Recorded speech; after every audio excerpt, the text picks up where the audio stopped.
العلم هو النور الهادي والمفتاح لكل الخير من يرد الله به خيرا. اعوذ باللہ من الشیطان الرجیم بسم اللہ الرحمن الرحیم وَيَا قَوْمِ لَا أَسْأَلُكُمْ عَلَيْهِ عَلَى تَبْلِيغِ الرِّسَالَةِ مَا لَن تُؤْتُونَهُ إِمَّا أَجْرِيَ ثَوَابِي إِلَّا عَلَى اللَّهِ وَمَا أَنَا بِطَارِدِ الَّذِينَ آمَنُوا كَمَا أَمَرْتُمُونِي إِنَّهُمْ مُلَاقُو رَبِّهِمْ بِالْبَعْثِ فَيُجَازِيهِمْ وَيَأْخُذُ لَهُم مِّمَّنْ ظَلَمَهُمْ وَطَرَدَهُمْ وَلَكِنِّي أَرَاكُمْ قَوْمًا تَجْهَلُونَ عَاقِبَةَ أَمْرِكُمْ وَيَا قَوْمِ مَن يَنصُرُنِي يَمْنَعُنِي مِنَ اللَّهِ أَيْ عَذَابَهُ إِن طَرَدتُّهُمْ أَيْ لَا نَاصِرَ لِي أَفَلَا فَهَلَّا تَذَكَّرُونَ بِإِدْغَامِ التَّاءِ الثَّانِيَةِ فِي الْأَصْلِ فِي الزَّالِ تَتَّعِظُونَ ولا أقول لكم عندي خزائن الله ولا إني عالم الغيب ولا أقول إني ملك بل أنا بشر مثلكم ولا أقول للذين تزدري تهتقر أعينكم لن يؤتيهم الله خيرا الله أعلم بما في أنفسهم قلوبهم إني إذن إن قلت ذلك لمن الظالمين. لغات دیکھیے. بطاردن میں طارد اسم فاعل ہے، بھگانے والا. نصر سے آتا ہے طرد یطرد طردن، دھتکارنا، ہٹانا، دور کرنا. ملاقو ربہم، یہ ملاقو یہ اس میں فاعل ہے، اصل میں تھا ملاقون، بوجہ اضافت نون گر گیا. یہ اضافت لفظیہ ہے، باب افعال سے ملنا، ملاقات کرنا. تجہلون جمع مذکر حاضر سامعہ سے. جہیل یجہل جہلن، ناواقف ہونا. خزائن خزینتن کی جمع ہے، خزانہ بیت المال. الغیب غائب اور پوشیدہ چیز، جمع غیوب. تزدری اصل میں ہے تزدری، تا افتعال کو دال سے بدل دیا، تزدری ہو گیا. اس کے معنی حقیر سمجھنا. مصدر ہے ازدراء. ترجمہ دیکھیے. اور اے میری قوم، میں تم سے اس پر یعنی رسالت کی تبلیغ پر کوئی مال طلب نہیں کرتا ہوں جو تمہیں مجھ کو دینا پڑے. نہیں ہے میرا اجر یعنی ثواب مگر اللہ کے ذمے، اور میں ان ایمان والوں کو بھگانے والا بھی نہیں ہوں جیسا کہ تم مجھ کو حکم دے رہے ہو. بے شک وہ اپنے پروردگار سے ملنے والے ہیں بعد الموت کے ذریعے، تو اللہ تعالیٰ ان کو جزا دے گا. اور ان کے واسطے ظالموں سے، ان لوگوں سے جنہوں نے ان پر ظلم کیا اور ان کو دھتکارا، حسنات لے کر ان کو عطا فرمائے گا. اور لیکن میں تم کو ایسی قوم دیکھ رہا ہوں جو اپنے انجام سے بے خبر ہے اور ناواقف ہے. اور اے میری قوم، کون میری مدد کرے گا یعنی اللہ تعالیٰ کے عذاب کو دفع کرے گا اگر میں ان کو دھتکار دوں، یعنی میری مدد کرنے والا کوئی نہ ہوگا. تو کیا تم اتنی بات نہیں سمجھتے ہو؟ تائے ثانیہ کو اصل میں زال میں ادغام کیا گیا، یعنی تتعظون، نصیحت نہیں پکڑتے ہو. اور میں تم سے نہیں کہتا ہوں کہ میرے پاس اللہ کے خزانے ہیں، اور نہ میں غیب جانتا ہوں، اور میں نہیں کہتا ہوں کہ میں فرشتہ ہوں، بلکہ میں تمہارے ہی جیسا انسان ہوں. اور میں اس شخص کے بارے میں ان لوگوں کے بارے میں نہیں کہتا ہوں جن کو تمہاری آنکھیں حقیر سمجھ رہی ہیں کہ اللہ تبارک تعالیٰ ان کو بھلائی ہرگز نہ دے گا۔ اللہ تبارک تعالیٰ خوب جانتا ہے ان چیزوں کو جو ان کے دلوں میں ہیں۔ بے شک میں اس وقت اگر میں ایسا کہوں تو ظالموں میں سے ہو جاؤں گا۔ یہاں سے یہ بیان کرنا مقصود ہے کہ میری اس تبلیغ کا مقصد توحید کی دعوت دینا ہے فقط، کوئی دوسرا مقصد میرا نہیں ہے۔ مثلا یہ کہ اس کے ذریعے خوب مال کماؤں، یعنی اگر مال کی لالچ دل میں ہوتی تو یہ خیال ہو سکتا تھا کہ یہ ساری تگ و دو کا مقصد مال حاصل کرنا ہے، اس لیے نبوت کا غلط دعویٰ کر رہا ہے۔ چنانچہ فرمایا جا رہا ہے وَيَا قَوْمَ لَا أَسْأَلُكُمْ عَلَيْهِ عَلَى تَبْلِيغِ الرِّسَالَةِ مَالًا تُؤْتُونِيهِ إِنْ مَا أَجْرِيَ ثَوَابِي إِلَّا عَلَى اللَّهِ وَمَا أَنَا بِطَارِدِ الَّذِينَ آمَنُوا كَمَا أَمَرْتُمُونِي إِنَّهُمْ مُلَاقُو رَبِّهِمْ بِالْبَعْثِ فَيُجَازِيهِمْ وَيَأْخُذُ لَهُم مِّمَّنْ ظَلَمَهُمْ وَطَرَدَهُمْ وَلَكِنِّي أَرَاكُمْ قَوْمًا تَجْهَلُونَ عَاقِبَةَ أَمْرِكُمْ کہ اے میری قوم، میں تم سے اس تبلیغ پر کچھ مال نہیں مانگتا جو تم مجھ کو دو گے، تو نہیں ہے، میرا معاوضہ تو صرف اللہ کے ذمے ہے، اور میں ایمان والوں کو دور کرنے والا نہیں ہوں اپنے پاس سے، جیسا کہ تم مجھ کو حکم دیتے ہو، یعنی اس کی فرمائش کرتے ہو۔ بے شک وہ اپنے رب سے ملاقات کرنے والے ہیں باس بعد الموت کے ذریعے، تو اس وقت ان کو اللہ تعالیٰ جزا دے گا، اور ان پر ظلم کرنے والے اور ان کو دھتکارنے والوں سے ان کے واسطے ان کے حسنات لے کر ان کو دے دے گا۔ لیکن میں تم لوگوں کو دیکھ رہا ہوں کہ تم ایسے لوگ ہو جو اپنے انجام سے بے خبر ہو اور ناواقف لوگ ہو۔ مطلب اس آیت کریمہ کا یہ ہے کہ میری نظر اس تبلیغ سے کسی کے مال پر نہیں ہے، اس لیے میں اپنی اس خدمت و ہمدردی کا معاوضہ طلب نہیں کر رہا ہوں، میرا معاوضہ تو صرف اللہ کے ذمے ہے، اس لیے میری نظر میں امیر و غریب سب برابر ہیں۔ مال کی لالچ ہوتی، امیر کی طرف توجہ ہوتی، غریب سے ہٹ کر رہتا، لیکن مال کی لالچ نہیں ہے، اس لیے میری نظر میں امیر و غریب سب برابر ہیں۔ تم کو اس کا اندیشہ نہ ہونا چاہیے کہ ہم مالدار ہو جائیں، ہم مالدار ہیں، اگر مسلمان ہو جائیں گے تو ہم سے مال کا مطالبہ کیا جائے گا، یہاں مال کی کوئی لالچ ہی نہیں ہے۔ اور تم جو کہہ رہے ہو کہ ہم ایمان اس وقت قبول کریں گے جب آپ غریب لوگوں کو اپنے پاس سے نکال دو، کیونکہ اس کے ساتھ آپ کی مجلس میں بیٹھنے سے ہمیں عار محسوس ہوتا ہے، جیسا کہ اسی طرح کی بات کہی تھی کفار قریش نے، جس کا ذکر سورہ انعام میں ہے کہ اللہ تعالیٰ نے فرمایا وَلَا تَطْرُدِ الَّذِينَ يَدْعُونَ رَبَّهُمْ۔ بہرحال تم جو یہ فرمائش کرتے ہو تو سن لو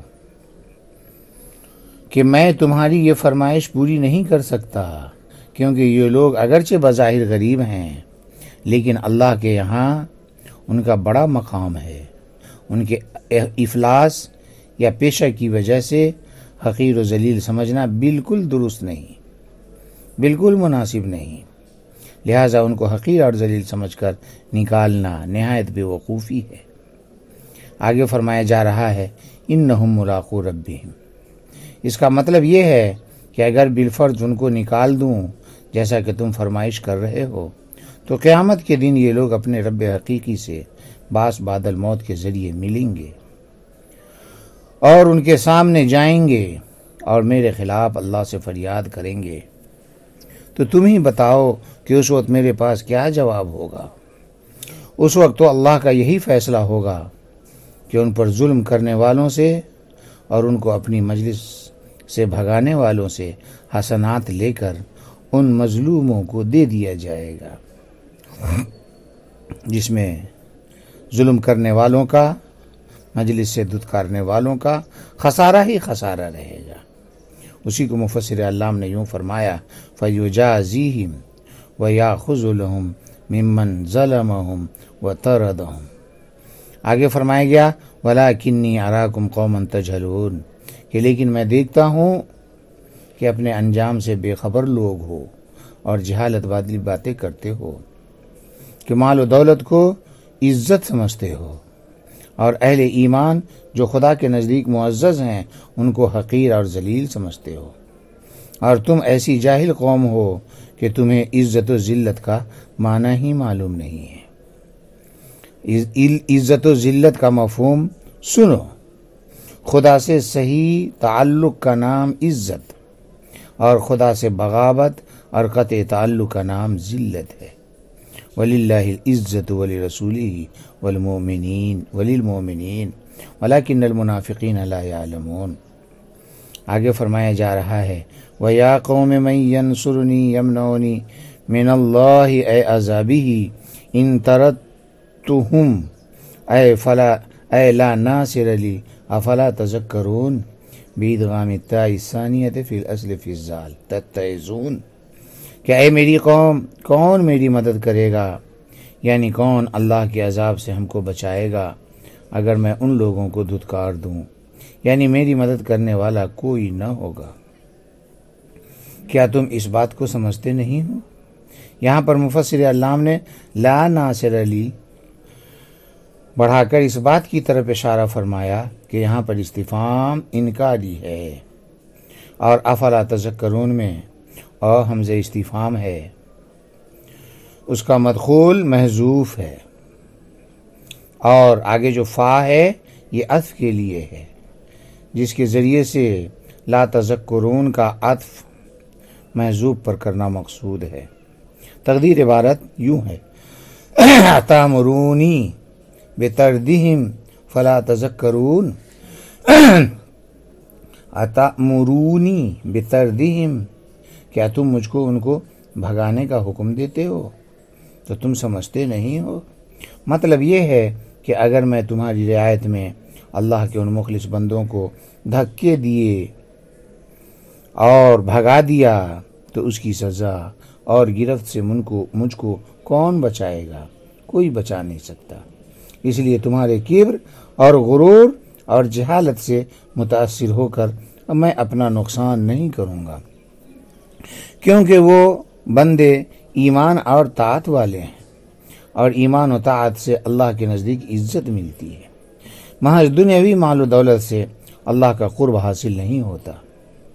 آگے فرمایا گیا وَلَا أَقُولُ لَكُمْ عِنْدِي خَزَائِنُ اللَّهِ، کہ میں تم سے یہ نہیں کہتا ہوں کہ اللہ کے خزانے میرے ہاتھ میں ہیں جس سے لوگوں پر دو دہش کرتا رہوں۔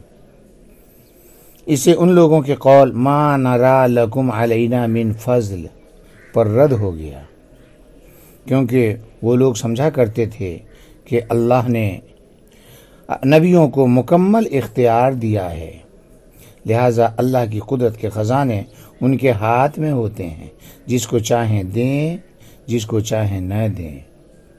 یہی امتیاز وہ لوگ حضرت نوح علیہ السلام میں تلاش کر رہے تھے، اس لیے کہتے تھے ما نرا لکم علینا من فضل،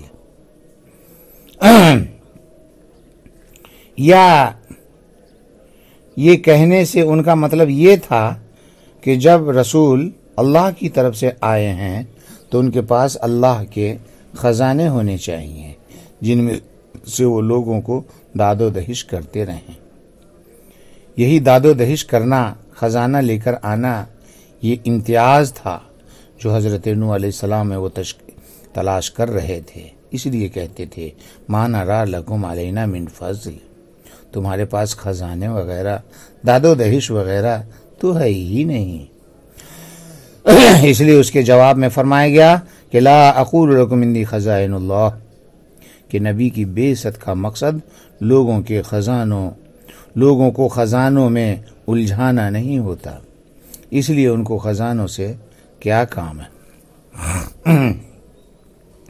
یا خزائن اللہ کا مطلب یہ ہے کہ اللہ کی قدرت کے خزانے، یعنی اللہ تعالیٰ اپنی قدرت کے خزانے کا مکمل اختیار کسی نبی کو سپرد نہیں کرتا۔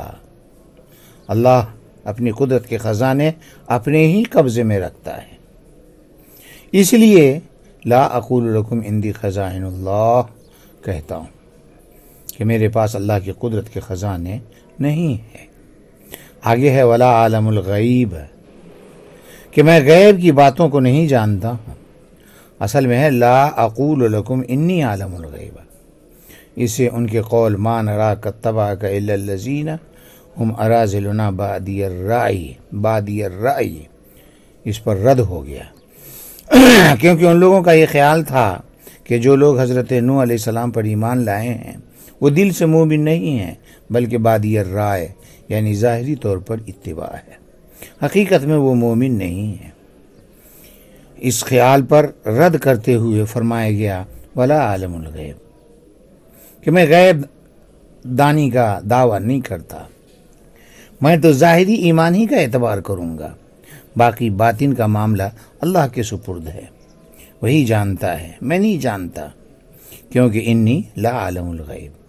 آگے فرمایا گیا لا اقول انی ملک، کہ میں یہ بھی نہیں کہہ سکتا کہ میں فرشتہ ہوں۔ اس سے ان کے قول ما نراک الا بشرا مثلنا پر رد ہو گیا ہے، کیونکہ ان کا خیال تھا کہ رسول کے لیے ضروری ہے کہ وہ فرشتہ ہو۔ اس پر لا اقول انی ملک سے رد کر دیا گیا، اس طور پر کہ نبی میں جو امتیاز تم دیکھنا چاہتے ہو کہ وہ فرشتہ ہو، اس کا ہم نے دعویٰ ہی کب کیا؟ میں تو فرشتہ ہونے کا کبھی دعویٰ کیا ہی نہیں، کیونکہ میں تو ایک بشر ہوں، فرشتہ نہیں ہوں۔ اس لیے کہا لا اقول انی ملک۔ آگے فرمایا گیا ولا اقول للذی تزدری تحتقر اعینکم لن یؤتیہم اللہ خیرا، کہ جن کو تمہاری آنکھیں حقیر سمجھتی ہیں ان کے بارے میں میں نہیں کہوں گا کہ اللہ تبارک تعالیٰ ان کو کوئی بھلائی نہیں دے گا، یعنی ان کو حقیر اور ذلیل سمجھ کر تم اگرچہ ان کے بارے میں یہ خیال رکھتے ہو کہ یہ لوگ دل سے ایمان نہیں لائے، وہاں ظاہری طور پر ایمان کا دعویٰ کر رہے ہیں، لیکن میں تو ان کے بارے میں ایسا نہیں کہہ سکتا کہ وہ ظاہری طور پر ایمان لائے ہیں، دل سے ایمان نہیں لائے ہیں، اس لیے اللہ ان کو خیر اور بھلائی نہ دے گا، کیونکہ خیر و بھلائی کا تعلق مال و دولت کی کثرت سے نہیں بلکہ انسان کے قلب سے ہے، اور دل کا حال تو اللہ ہی کو معلوم ہے، وہی جانتے ہیں کہ کس کا قلب خیر و صلاح کے قابل ہے اور کس کا نہیں۔ چنانچہ اگر میں تمہاری طرح ان کو حقیر اور ذلیل سمجھنے لگوں تو میں بھی ظالم ہو جاؤں گا۔ اسی کو آگے ارشاد فرمایا گیا کہ اللہ عالم بما فی انفسہم قلوبہم انی اذن ان قلت ذلک لمن الظالمین، کہ ان کے دلوں کا حال تو اللہ ہی کو معلوم ہے، اگر میں بھی تمہاری طرح ان کے بارے میں حقارت والی باتیں کروں تو اس وقت میں ظالموں میں سے ہو جاؤں گا۔ وآخر دعوانا الحمدللہ رب العالمین۔ السلام عليكم، لا تنسوا الاعجاب بالفيديو والاشتراك في القناة تشجيعا لنا لنستمر بنشر المزيد إن شاء الله.